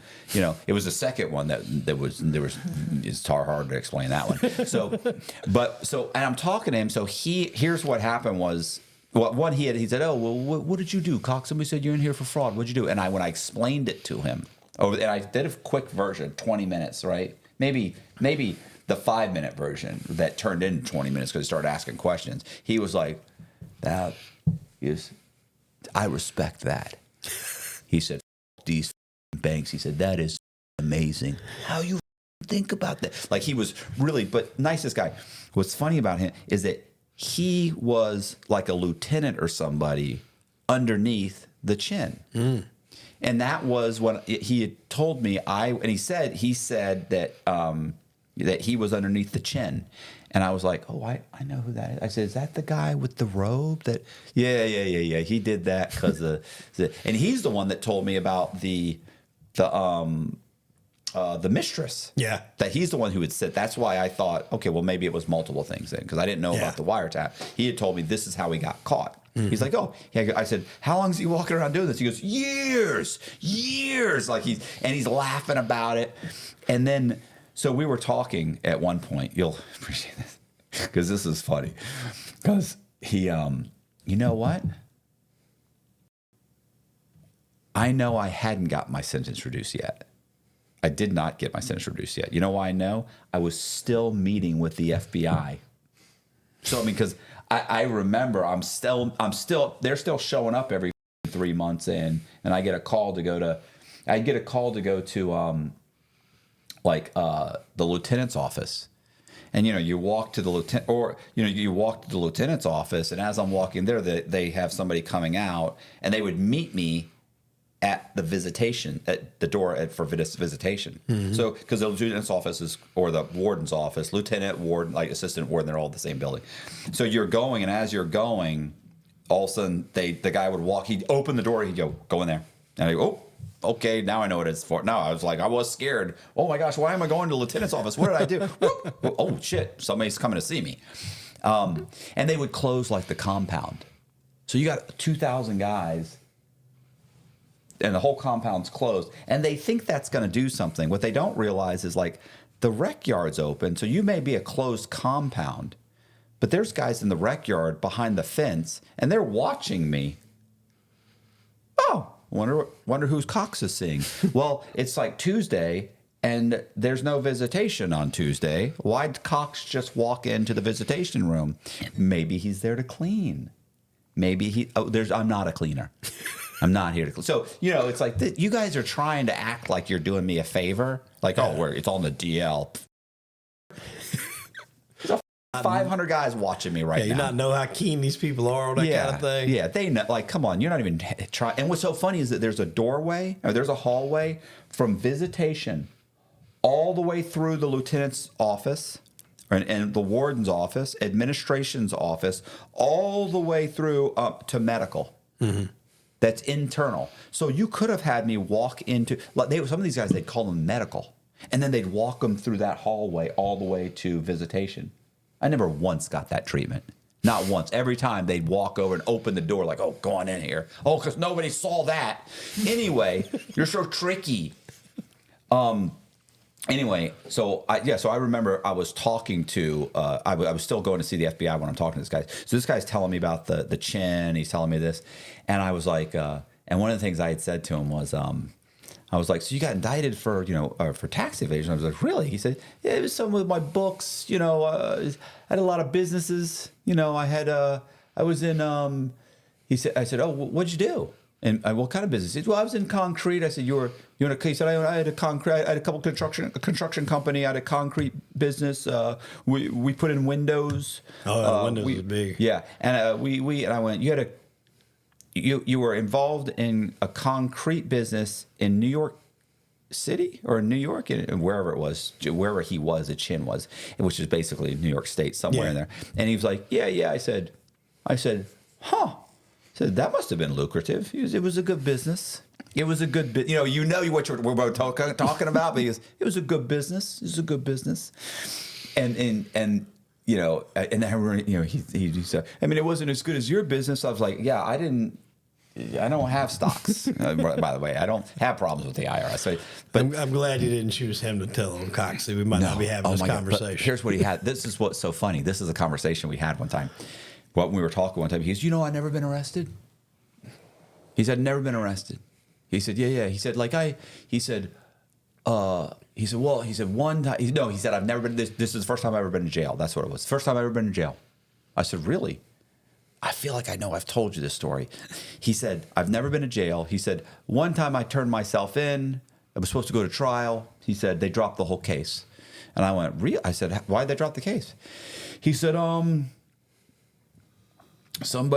of the guys that worked in my construction company, he was lending money to people. There's nothing to do with me. and so let's say this guy's name is Joey. Okay. What? So I say, okay, you want to use Tony? Let's use Tony. Tony's good. Joey's good. Okay. No last names. What's another Italian kind of name? They're all Anthony, Tony, Joey, or give me another one. Gene. Okay. So this guy was not a Gene. He was like a Joe or Tony. So let's say Tony. So let's say Anthony. So he said, so this guy's he's lending money, and the guy he don't pay. I went, oh, okay. He said, so, one time, he says some stuff to the guy. He threatens him a little bit, trying to get him, telling him, hey, you're going to be in a lot of trouble. The guy gets scared. He don't have the money. He ain't going to have the money. So he goes to fucking feds. No, he goes to the police, because it wasn't federal. He goes to the police. They put a wire on this rap. And I'm like, no, those rats. And he goes, I'm like, yeah. He goes, yeah, he puts a wire on it. He goes, and so that the next meeting that he's got some money. He's got the money, but he's like, look, I don't have all the money. I got some of the money. Here's some of the money. He gives him some of the money, right? The cops give him some money. And he's like, hey, man, he's like, well, where's the rest of the money? You're going to have to come up with the money. He goes, well, I don't have it. I don't know if I'm going to have it. Well, you got a week to get it. He goes, well, I don't know if I'm going to have it for a week. He said, listen, he said, you wait till Anthony finds out. That's going to be a problem for you. You understand? He said, Anthony's going to want to hurt you. So he's using his name. Because he's saying Anthony like me. He's like, I don't know nothing about this. I don't know nothing about it. I feel like you do. He's like, I don't know nothing about it. So anyway, that's enough. They end up using that. They indict this guy and they indict me. He goes, and one day I get a call from my wife. And she says, hey, where are you? You're at such and such, wherever. And he's like, yeah. she said, the cops are, there's cops all around the house right now with a bullhorn screaming for him to come out. And he's like, what? And this is the local cop. So he said, so I call my lawyer. My lawyer calls down there and says, look, he's not in the house. Leave the house. He's not there. I'll bring him into the police station tomorrow. So he arranges it so that I can go in, get fingerprinted, photographed, and leave and get bonded out. So that takes another day or two. He said, then I go in, photographed, printed, and I leave the same day, get bonded out immediately. He said, and then he said, yeah, so we continuance. He said, and then eventually they dropped the case. And I go, why'd they drop the case? And he goes, well, the witness, the guy, the rat. And I said, right. He said, he had like an accident. He had an accident, and so he can't testify, so they had to drop the case. I go, what kind of accident? And he goes, he said, yeah, he had like a he's like, they found him in a dumpster. They found him in a what they say, they found him in a they found him in a dump truck. It was a garbage truck. Back of a garbage truck. They found him in the back of a garbage truck, and I go, garbage truck? I said, did he fall in the garbage truck? And he said, yeah, I don't know. I said, did he work for the garbage company? And he goes, yeah, I don't think so. He said, maybe. And I maybe, and I went, he said, I just know, he said, it was just an accident, some kind of accident. And I said, that's a hell of an accident. Like I said, you'd have to work for the company or something to slip and fall into the garbage truck. And we both obviously know what we're talking about. And he says, yeah, well, he said, when you cooperate with the police, he said, you tend to have accidents. I said, I've heard that. I've heard that. He's like, yeah. He said, so yeah, never in prison. Went my whole life I'm in my late 50s, early 60s, about to be. He's like, I'm about to retire. I'm retiring. They indict me for tax evasion or whatever it was. At least he saved some money. Yeah. And then he did 6 years, and he was about to get out. Like, he was literally within 6 months of getting out. How much more to get? No, he had gotten 3. No, he got 3 years. Oh, okay. And got re-indicted. For another and they 3. gave him another 3. Oh, okay. And he goes, oh, cocksuckers, they knew. They waited. Yeah, he's like, they waited till it was up. they set him up and said, take the 3 years, that's it. Knowing at the end of the 3 years, get him again. they had something else that wasn't covered in the thing. So if he got out after 6 years with $7 million, he's probably. Oh, I think he had a lot more than that. Oh yeah, probably. No. That was just investment. That was just the $7 million was just what he saved by selling the stock now instead of then. Okay, he was probably worth 40, 50, 60. Who knows what this guy was worth? Yeah. Super interesting, funny, cool guy, but exactly what you expect of a mobster. Like, every one of those guys. I didn't meet any of those mobster guys that you would hear talk to, and I didn't really talk to any of them, right? I tried to stay away from all of them behaved the way you expect. It's like, you're straight out of Central Casting, bro. Like, you're exactly what you're supposed to be.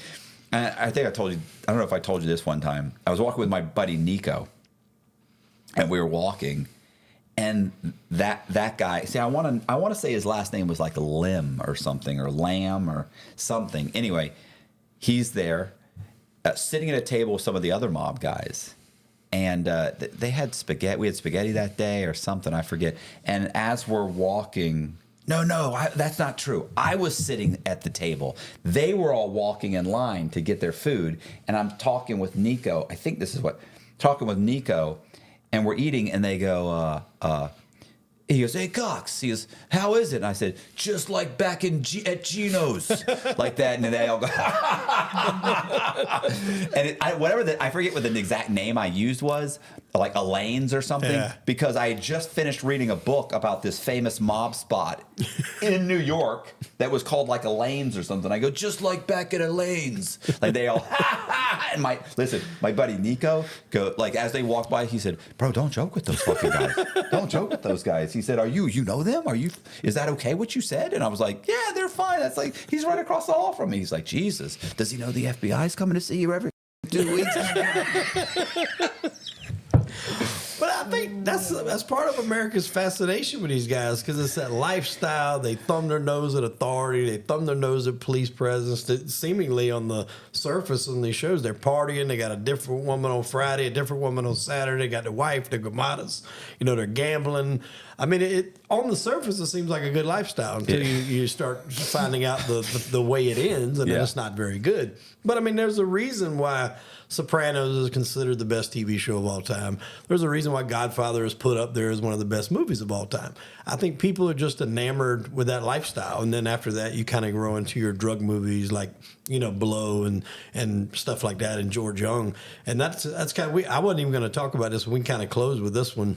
That's one, too, that you can throw in there. In Blow, you had Diego, who was the guy that kind of cut George out at the end of the movie. He had his own island over there. That's where the guy was supposed to have the fire festival at Pablo. They were saying Pablo Escobar's island, but it was actually the one that this guy we're going to talk about, Diego, the real name was Carlos Later in the book. Yeah. And, Carlos gets arrested. George, I think, actually testifies against Carlos. Yeah. And they say that the Mexican or Colombian authorities or whoever, they come and got Carlos out of a cell in the middle of the night, and he's never been seen again. Like, to this day, they don't know where he's at. So the book Blow, like, he gets arrested and cooperates. Yes. And gets out. Yes. And gets arrested again and cooperates. But in the movie, remember they were like, he gets arrested and he did the only things that he knew how to get out, and he starts teaching classes. Like, that's not what he did. No. That's not what he did to get out. Yeah.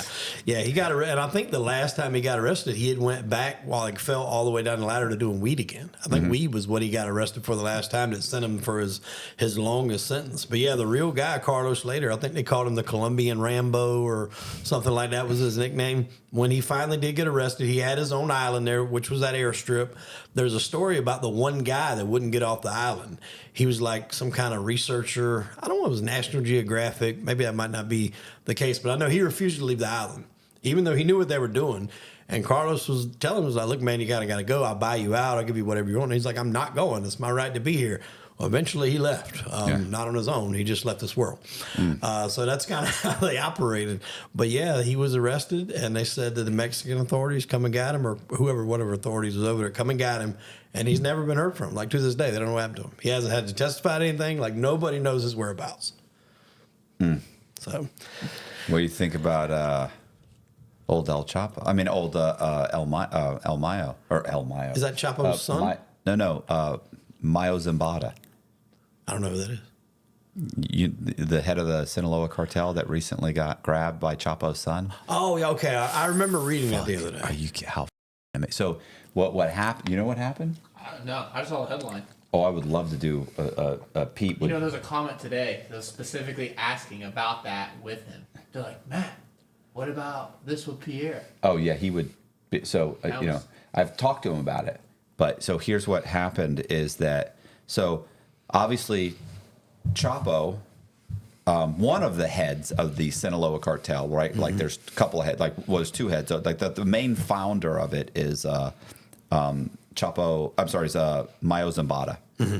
Mayo Zambada has 2 photographs ever taken of him. He's never been arrested. He, lives in Sinaloa, doesn't leave Sinaloa, you know what I'm saying, the general area. Supposedly drives an old pickup truck, worth probably $1 billion or $1 trillion, like just outrageous amounts of money. But what's interesting about him, so he and Chapo were running things. Chapo's, gets caught, goes to prison, gets taken out of prison in a laundry hammock, flown away, gets caught again, goes back to prison, hires some guy.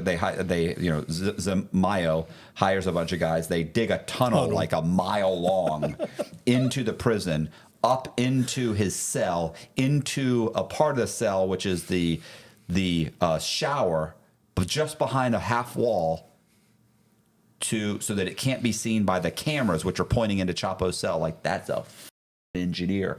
That's a guy that knows what he's doing. That's a law-abiding citizen plan right there. You ever seen that movie? Oh, yeah, exactly. Yeah. Amazing, right? So Chapo escapes again. Anyway, eventually Chapo gets caught and he's in ADX right now, right? Goes to trial, ADX. He ain't digging out of there. No, he's not doing nothing. And he can't read. That's which really is got to be upset. You could probably teach yourself to read though. So so he's got the time. Yeah, no TVs. Anyway, so Rosetta Stone. So the problem is that Chapo's son was grabbed recently and is in I forget. He's in the United States. He was about to go to trial. One of his sons. So his other son is still running. Like, I think he's running Chapo's faction of the Sinaloa, or parts of the Sinaloa, working with Mayo. So Chapo's son, and this is very common for these factions, to give information to the authorities in order to get their rivals busted, right? So the Sinaloa will work with the Americans to get the people to get the other factions or the other cartel leader members busted, right? So like the members, they'll give them information on the leaders of the New Generation cartel. New Generation. They'll give them information. This guy so and so, he's going to be here, and then they'll bust them. Like it's so the whole. That's why I always love these guys. Like no, but don't snitch, don't. Heads of the cartel work with them. What are you talking about? And talk about not snitching. Listen to this. So Chapo's son, who's working with Mayo Zambada, and he's like in his late 70s. He's working with them, and they've put in some new airstrips in the mountains. And he says to Mayo, come with us. Come see the new airstrips. They go, okay. So they drive, whatever, go to see the new airstrip. Or airstrips, one of them, whatever. Go there, check it out. Oh, okay, nice. Yeah, it looks good. Right. He's got about 7 or 8 guys with him. Boom, pop them, throw a bag over his head, zip tie him, pull him into one of the planes, start at the plane, take off. Chapo's son has been talking to the DEA, saying, "Listen, if I get you Mayo Zambada, and I bring him to the United States, you don't indict me, you quash everything, and you let my brother go." And they go, can you imagine that DEA agent? Yeah. Okay. You show up here at an airport in the United States with Mayo Zambada, who we've been trying to get, and the Mexicans and the United States has been trying to get for 50 years. You show up with him, we'll quash all your shit. We'll pull your brother out of prison, and everything's witness protection for both of you. You keep all your money, everything. Okay? You show up. Yeah. Like, it's such a ridiculous phone call. I can't even go to my supervisor with it. You can't even go to your supervisor and say, "Listen, this guy's going to bring," he'd be like, "The f are you doing? You wasted my time. That's never going to happen." And you know what happens? A couple weeks later, they get the phone call saying, "This is air traffic control. We got some pilot says that there's a Zambada, so they said call you. Your DEA. I don't know. Something about Chapo. Well, I don't know what's happening. What do you say?" "I'm saying they're about to land. They said to call you." They show up. They got Zambada with a bag over his head. He's zip tied in the back. Can you imagine what Zambada was saying? What was Mayo saying the whole time during that plane trip to these 7 or 8 guys that are in the plane? It's either "I'll make all of you filthy rich," or "I will kill you and your entire family. You're all dead." They've been, since, this is about 2 weeks ago, they've been on a spree in Mexico since then.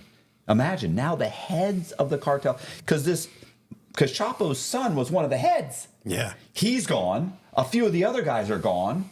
Family members are all gone. It's a free fall. The main head guy, Mayo Zambada's gone. It's imploding, and the other cartels are all fighting for territory. There's a bloodbath right now in Mexico. And so what happened with the son? The brothers are in custody. The one brother was released immediately, but they're both in custody. I didn't quite understand. Witness protection, custody. Witness protection and custody somewhere. It could be until maybe they get something set up for them. Like if this happened, like if they didn't really think they were going to deliver, and then they did. Maybe they didn't have any sort of a cover story or backstory set up for them. So we got you in a hotel somewhere with a couple of cops watching you. So these guys, like these top leaders that eventually are like, "Okay, I'm done with this life. I'm old. I just want to retire." Like they have all this money in the world. They can't use that to change their looks and go hide out somewhere. They can. I actually, so listen to this. I was locked up. I wish what's so funny is I wish I'd written these guys' names down. I wonder if Pete would remember this guy. He had, you could see the scars on the back of his head, and all over his head he had little tiny marks. So what had happened was this was an old guy who was connected with we just talked Pablo Escobar. Mm-hmm. So he was somebody involved with Pablo Escobar, and when the whole thing was falling apart, he fled. Mm-hmm. And so he fled to like Brazil. Let's say Brazil. I don't know where it was. And there were wanted posters everywhere. We're looking, fled with a ton of money. They're looking for him. And he was gone for a year or so. Multiple plastic surgeries, hair implants, everything. And like a couple of years later, his barber, who obviously realized he'd had multiple surgeries, found out who he was, realized who he was. Like, hey, we got this guy from Colombia who's got a ton of money. He's got a bunch of surgery. And he starts inquiring and finds out, oh my God, this guy's wanted. He's one of, Pablo Escobar's guys or whatever. And he calls the authorities and has him arrested. And the U.S. Has him extradited to the United States. And I met him in, I want to say the low. I want to say it was either, I think I met him, I think we might have been locked up in the medium and the low. Wasn't Ochoa, was it? Was Ochoa been the last name? There was some Ochoa brothers. Was he a short little guy, bald, short little guy, brown, a little darker than me. Yeah. Nice guy. And what's so funny is that, so is it, I mean, it could have been, like, I can't remember the name, but I do remember this is what's funny. I'm horrible with names, bro. I really, especially since I had no interest in any of this, any of cartel drug guys or mob guys. I had no interest in it all. Now it'd be gold. Of course. Now I'm like, why didn't I write this down? Like, guys are passing around books with these guys' pictures. They're like, this guy's in the book. That's him. You're like, oh my God. Oh, well. I'm like, oh yeah, it's cool.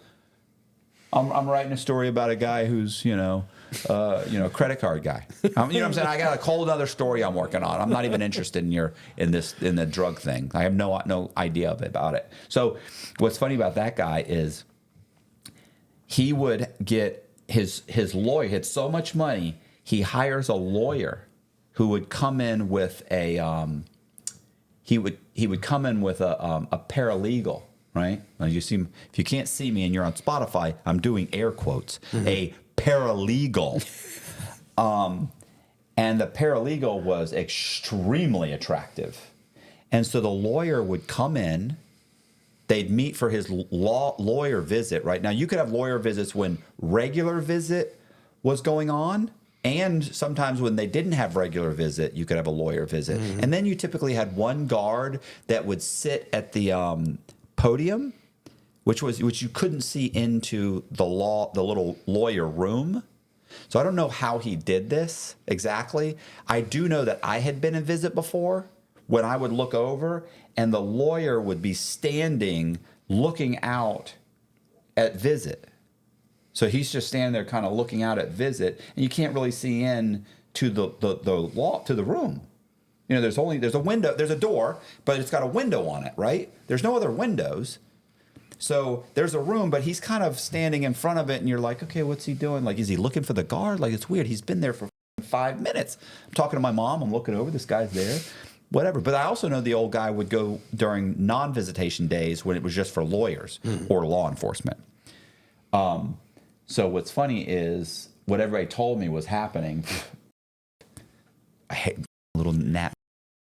What would happen is they bring in the paralegal, and she's really an escort, like a prostitute. Mm-hmm. And so he's her got getting some attorney-client privilege going. And so this guy's just making sure that nobody sees, nobody sees, or just that because you really just couldn't see in. You could see, but they're sitting at a table, so and you can't really see. You might be able to see somebody a little bit of a face or something here. But if you're banging some chick, if you just move a little bit left or right, you can't really see in. Yeah. So he's just standing there, running interference in case the guard comes in. He says, and then they, oh shit, whatever.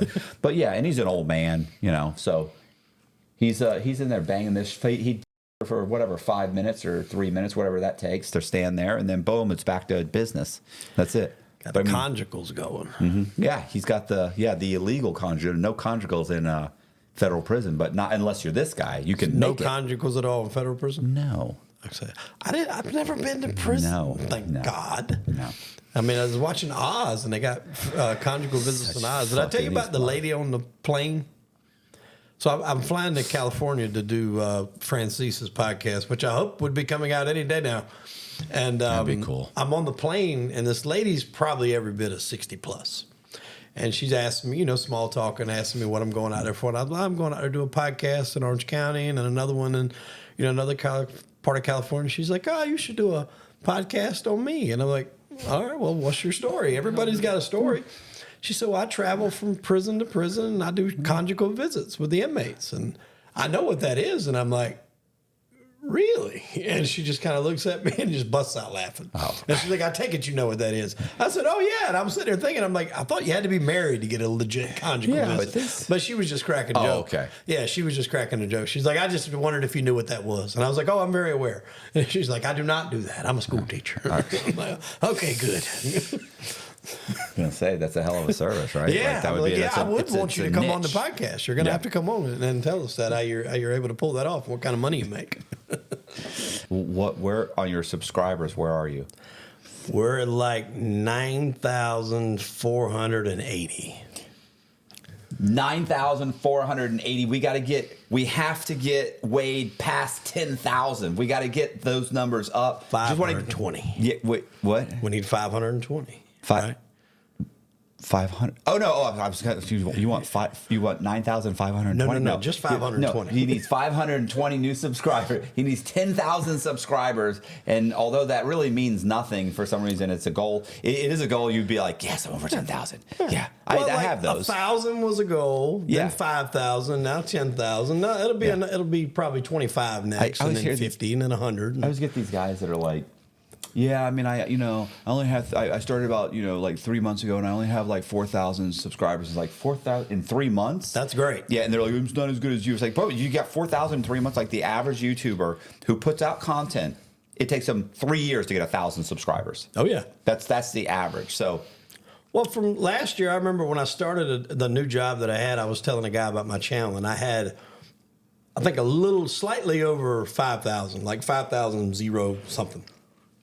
So basically, a year to that, I've almost doubled it in a year, which is good. If I can keep that continuation, and that's kind of where I'm heading. But that just lets you know, like you said, you keep doing it, you keep plugging away at it, you keep putting in the effort, you stay consistent. That's the biggest thing, staying consistent. And it can pay off. I mean, I doubled, 2+ years worth of work in 1 year. Went from 5,000 to almost 10. Yeah, I mean, less than a year. That's what happens. Like you look at what you've done in a year since I've been on your show. Oh yeah. No. That's what I'm saying. It's like it's so hard, and then it starts. Then you're like, oh my god. But when you started, what was I at? Do you remember? 20,000. It was like 20,000. Yeah. It's like 20,000. A couple hundred. Yeah. So that, and then from there, it took like another probably a year to get to 50, and then from whatever. Then by the time you showed up, like we were 75, and then and then last year. Yeah, you were January 18 months. 2023. You were like 75, and then you're on your way to what, 400,000 right now? Yeah, I mean, the goal. Yeah. It would be nice to. I'm on my way to. I'm hoping I'm on my way to 1 million. Oh yeah. I'm hoping I just 400,000. We just drive right by that. Hoping you don't get a Tony Spilotro treatment. Yeah, I mean, the second 100,000 came way faster than that first 100,000. Right? Oh yeah, I mean, definitely. probably like a couple months, 6 months. We've been lucky a lot. Like that one video with the OJ. Oh yeah. Come on, bro. I don't know. I understand there's underground pools you can bet on, like next celebrity that passes away is, but you just nailed that. Like you couldn't have got that any better. Yeah, that was like such a fluke where like we had a bad video and. Wasn't it? We had a bad video. Yeah, because normally I think we posted on a Wednesday. It was the day that we normally weren't going to post, but I was like, you know what? We need to post another video to catch up today. Wow. And we had been sitting on it for about 2 weeks. It had been recorded into the YouTube, Oh, waiting, you're so lucky waiting to you get let it sit. scheduled. It's just the day before. It just happened to be. Yeah. Did you post it before he died or after? The day before, and the guy said in the video, he said, I don't know why they're not taking the story. If OJ dies tomorrow, if something dies tomorrow, and it was literally posted the day before. Yeah. And He's like, I think there are. They said they.